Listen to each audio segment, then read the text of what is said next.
We tend to think of concentration as an endurance sport. The prevailing belief is that if you can stare at a screen for 10 hours straight without blinking, you will eventually achieve greatness. But psychologist Daniel Goleman, who famously mapped the architecture of emotional intelligence, argues that this brute force approach is completely backward in his book Focus, the Hidden Driver of Excellence.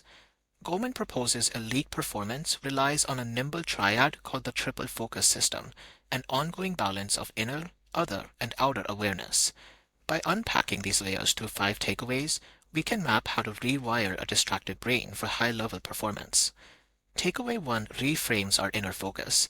We usually equate willpower with the ability to endure suffering, but cognitive research shows it is actually the strategic allocation of your attention.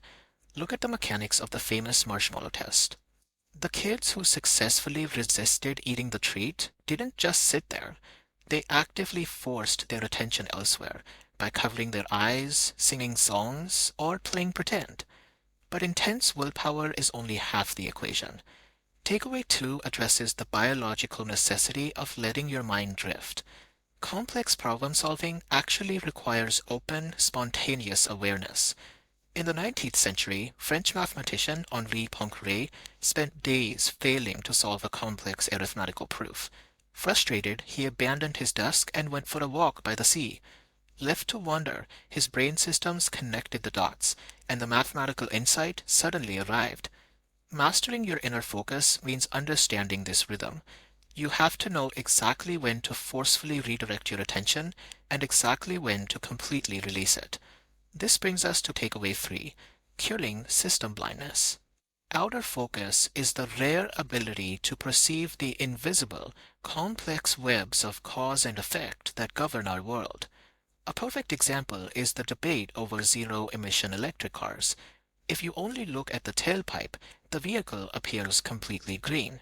But if that car draws its electricity from an energy grid powered largely by polluting coal plants, or if its solar panels require massive greenhouse gas emissions to manufacture, that zero-emission label is a localized illusion.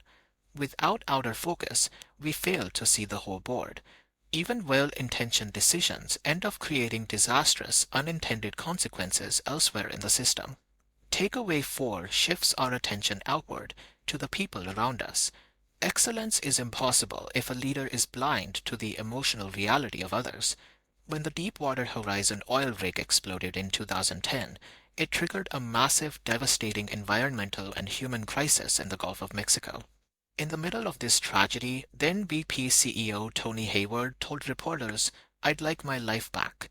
It was a complete failure to read the room and anticipate the public's perception. That blind spot set off a firestorm. Empathy is a critical metric of your attention bandwidth, and lacking it can destroy a legacy and cost a company billions in liabilities. Our fifth and final takeaway dismantles a popular myth, the idea that simply logging 10,000 hours of practice guarantees mastery. If you practice poorly, you just hardwire bad habits. The alternative is smart practice. This approach requires full concentration on a specific goal, strict limits on your time to avoid fatigue, and a constant feedback loop to identify and fix errors.